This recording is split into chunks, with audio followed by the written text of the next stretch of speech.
Class 7 students, welcome back to a new chapter. Today we shall learn chapter number 18, Friends and Flatterers, a poem by William Shakespeare. This poem is basically the one in which the poet talks about how certain type of people, certain type of friends, company come to us only in good times, and they are also the ones that are there for us through thick and thin. In this poem, Shakespeare attempts to answer the question of who actually can be our true friends. The poem consists of 6 quatrains. Quatrains, I must have mentioned this earlier, means it is basically a poem in which a stanza consists of 4 lines. Stanza na line lili umhuna, stanza hu quatrain kiti hai. Now, in this poem, in the first 4 quatrains, the poet gives examples of false friends, fake friends. Na? And in the last 2 stanzas, he will try to describe a faithful friend. In the first few stanzas of his argument, Shakespeare draws a picture of a wealthy man who is generous with his money. Now, that kind of a man would attract a lot of friends, but they will also tend to flatter him because words are cheap. They'll call him generous and fit to be a king. However, once that kind of person loses his wealth due to some misfortune of destiny, these so-called friends will disappear. They will not offer financial aid to him, and in fact, they'll avoid his company altogether. Now, a true friend, however, is one who helps us in need. He will readily share both the joy and sorrow of those whom he loves, and that is a sure way of separating one's loyal friend from a fake friend. So that is what we will learn in this poem, Friends and Flatterers. Like I said, it consists of 6 quatrains, 6 stanzas. But before we go into it, let us first attempt to learn a little bit about the poet William Shakespeare. So William Shakespeare was born in the year 1564. He was an English poet, a dramatist, and an actor. He is arguably the most famous literary figure of all time. He is also known as the Bard upon Avon, and he was not only a skilled playwright but also one of the most accomplished poets. He wrote a compilation of sonnets, and sonnets are basically poems that have 14 lines, and each line contains 10 syllables, and it has a fixed pattern of rhyme to it as well. So he has written a couple of sonnets, and no other writer can rival the timeless appeal that Shakespeare enjoys. So he is the most famous poet of all poets from his time and even till date. So coming to the first stanza of our poem, I will do the reading. Please look into your books. We will discuss the word meanings and decrypt line wise as well. Everyone that flatters thee is no friend in misery. Words are easy like the wind. Faithful friends are hard to find. So, everyone that flatters thee is no friend in misery. Everyone who flatters you, who says good things about you, who sugar talks you, who butter coats things to you. What they say, they til papa say una nang chu nohoi te no hoyong no hoi nai sai lo de cho hi wang no hoi te ve na phat dan ti wa chu pat as nang no hoi dan ne the ki cho ti ne thi nei cho pyo po ti ji ho na loi ho ko na sum ham khat na nei phat te na papa say ji ho cho ko flatterers ki ti he na ale all those who flatter you, thee means you. So anyone who flatters you is not your friend, is in misery. They are not your friend when you are in trouble. Words are easy like the wind. They say words easily like the wind. Like the wind means hui hong nun pat ten ko nom ga ki sa ji chuna nom isa le anun le nung man le mang pai pai ki ji tai nup sa na pang be pai ji ta chana chi bang banga chu thil ase ju thil pha ase ju nang hi le khana thip dan nang hi na fel dan nang hi na hat dan nang na hoi dan ti wa zo wa ase ju chana flatter na balls ju nang in num na sa cho pe na cho na ki pa cho hi wanga chu they don't really mean it, right? They simply say it so that they can seek some sort of help, some sort of aid from you. And once they are done saying that, just like the wind disappears, they also disappear. So everyone who says good things to you, who flatters you, is not really your friend. They are not your friend when you are in trouble. They are not faithful to you. They will go away and will not come back to you, just like the winds do when they blow over you on a hot summer day. Faithful friends are hard to find. So, a true friend is very difficult to find, okay? Now, the second stanza. Every man will be thy friend, whilst thou hast wherewith to spend.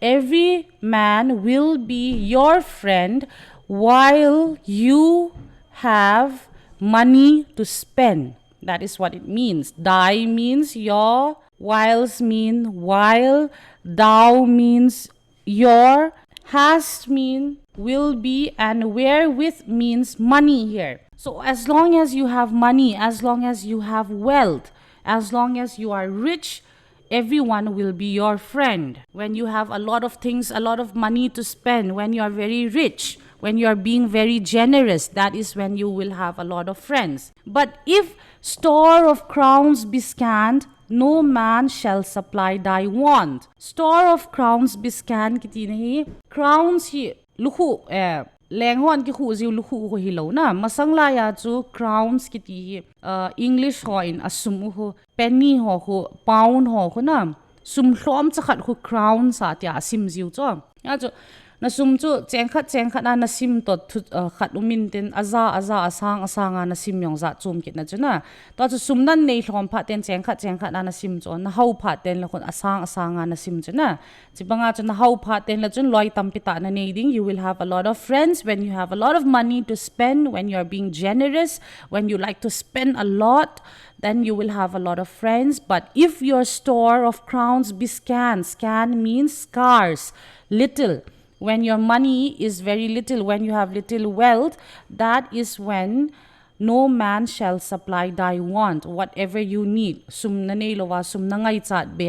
No man, all that friends, the flatterers, or who say so many good things to you, who come around you, who pretend like they are your friends, will not really come and help you, will not give you what you want. If you are in lack of money, they will not give you money, because they are just flatterers and not actual true friends. If that one be prodigal, tile, if you are prodigal tile hin sum ha man ho na nup no ma sum thele le ho ko as ji ka cholo wong le kho lo ya chi ka cha hi sum ka pi lo wong le kho lo hi ya hi wanga chu som khat pi na dinga za khat po mi ka pi le le sum ta chu ko hop thang le le a hele na. If I am that kind of person, if you are that kind of person, bountiful they will him call. So these flatterers will call you bountiful. You are bountiful. Mayo se nei pa nahi mi hausa nahi na ti diu chana ma ho hin na flatterers ho hin na fake friends ho hin. So when you have a lot of money, when you tend to spend a lot uselessly, unnecessarily, they will call you, what is the name they will call you? Bountiful na ti diu. Bountifully kuidinga ke mangzi ham atamzo na God is bountiful. God provides bountifully. Or to kings hong leng hoyong mi hau ta hi vai bountiful kitinoma hi wanga chu hi title chu nang na hung ke pedi chu. In case you are a prodigal, you are somebody who likes to spend a lot of money, these flatterers will call you bountiful, will try to make you happy, will try to say good things to you. And with such like flattering, pity but he were a king. Now the poet says that in the next two lines, such flattering, such lies, na zo bozo flattering here. Poem in other circumstances, in other situations, flattering kiti aphalangaw ki mangna ana. But poem here, poet pa hin aselanga man hi. To atu say ho chun the flatterers ho, true friend hilo ho chun thilpa pha say diu chu They will call you bountiful. But the poet says that it is such a pity, it is very sad because you are not a king. Even when these flatterers call you a king, you actually are not. And the fact that you think you are, that is very sad. Next stanza. But if fortune once do frown, then farewell his great renown. They that found on him before use his company no more. Okay, but if fortune once do frown, suppose out of misfortune you happen to lose all that wealth you had, all that money you have. Now, do frown like when your fortune is not favorable to you. Nang tilhoi khatwei wei lokon sumnei thei mi uma chana how zeng mi uma khatwei wei lokon how pa hungen thei ki ji chana hungen thei pe na hung ki bungbutun khu chu. That is when you use do frown. When it is not happy to you, when your fortune is not happy to you, that means when you become poor. Then farewell his great renown.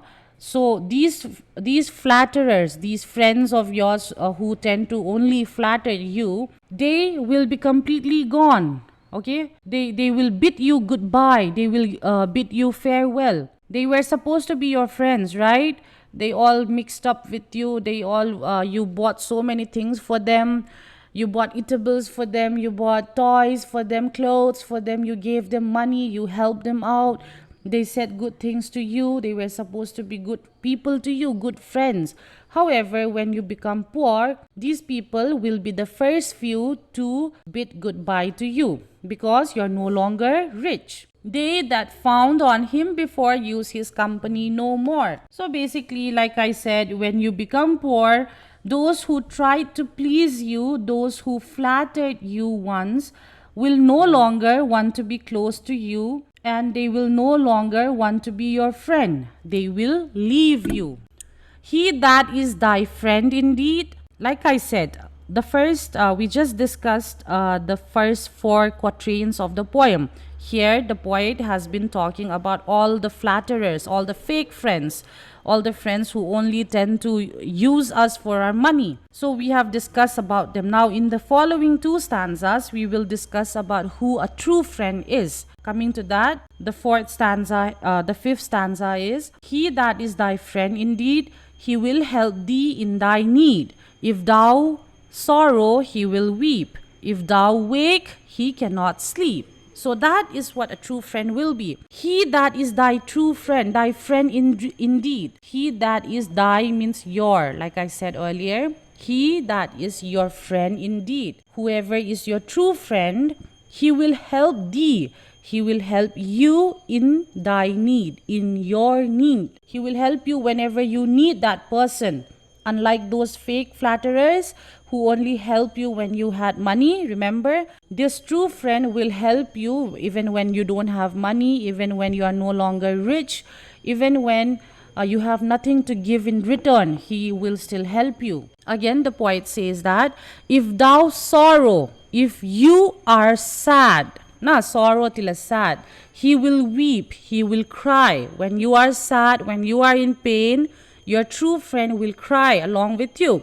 If thou wake, he cannot sleep. When you are troubled, when you are going through a lot of things, when you are in pain, you can't sleep at night, right? So when you lie awake at night, that true friend of yours will also not sleep. He also cannot sleep. And the last stanza is, thus of every grief in heart, he with thee doth bear apart. These are certain signs to know faithful friend from flattering foe. Now, thus of every grief in heart, he will thee doth bear apart. These 2 lines means that for every pain you have, every sort of difficulty you're going through in life, this true friend will also share a part of it with you. You will not bear everything all yourself. That true friend of yours also will bear a part of it with you. These are certain signs to know faithful friend from flattering foe. So when you notice all these things, these are signs that tell you that who is your faithful friend and who is a flattering foe. Flattering foe is not foe till enemy teenager. The enemy here is on a flatterer so na say phat phat yeng cho hi wanga ata chu na ngai lu ta hi lo chana. But a faithful friend is the one who truly loves you, who is dear to you, who will stand by you, who will cry when you are in pain, who will lie awake when you cannot sleep. He will be there to bear all the pain you have in your heart. And a true friend will always be with you, no matter whether you are rich or whether you are poor. However, a flattering one is only an enemy to you. He will not stand by you when you are poor. He will only flatter you when you are rich. So the poet tells you that you need to understand all this so that you will be able to identify who is your true friend and who is only a flatterer, and you can understand from that, see the difference, and choose your friends wisely. So that is our poem, Friends and Flatterers by William Shakespeare. I have a few questions here. Please answer these questions on your own, on your own words in your notebook. Who was William Shakespeare? That is the first question. He is the poet of our poem here. You may also write a few other lines we have mentioned in the beginning of our class today. Then the second question is, why did Shakespeare compare words to the wind? Words coming from the flatterers to amain wind to teka chuna ipizia teka ham, just like the wind that blows over you gives you some sort of happiness, some sort of it suits you, but the problem here is that it is only for a small amount of time, right? When the wind blows over, it's gone. So the same way, the words that flatterers say only lasts for a short period of time. They are not what they actually mean. The third question is, according to the poet, when does people surround us? When do you think people surround us? Is it when you are poor? According to this poem, according to the poet, people surround us only when we are rich, when we have money. That is when a lot of people will surround us. We will have a lot of flatterers and we will have a lot of friends. The fourth question is, what would flatterers say if one is wasteful? When you are spending your money generously, na darkar lo ta azong naman tin na loy ta hi na pho di chuna hey chu bol hi ta chu ngai lo pi chu som khatila som khat peta sum tam ta sumang hin na I lo ham na sum chi koi tup tang ni khat lo hungen theila chun mandi na he lo de he ti di chona ai wanga chu flatterer so kain wow, you're being very generous na ti du thil khat dong na say du chuna thil khat chu pyam bountiful na ti du chuna you are bountiful ti ang na say du he chiyong chu na mention ngai so these people will describe you as being royal, as being as like you are a king, and they will say that you are being bountiful. And the last question I have is, how is a flatterer different from a friend? Flatterer, we discussed the whole poem na for first 4 stanzas acho flatterer thu say na poet in abana the last 2 stanzas acho poet in true friend pa say cho akika a difference was si na mention diu na. So there are a lot of things, right? A flatterer is a flatterer will only be with you when you have a lot of wealth. They will not be with you when you are actually in need of them. But a true friend will not part from us no matter what our state is. Whether we are rich or poor, they're still gonna stay with us. A flatterer will only keep our company when we are rich, happy and successful. But a true friend will stick with us through thick and thin. And every time we are sad, every time we are going through some sort of difficulty, a true friend will always be by our side, but a flatterer will not be. So a couple of differences the poet has mentioned throughout the poem. Please pick those out and answer that question. Question number 5, how is a flatterer different from a friend? With that, we have come to the last of our chapter number 18, Friends and Flatterers. This is going to be our last chapter for our session 2021. After this, following videos will be based on a little about grammar portions and also about your upcoming exams. Do prep well, stay safe, stay happy, you guys. Bye. Thank you.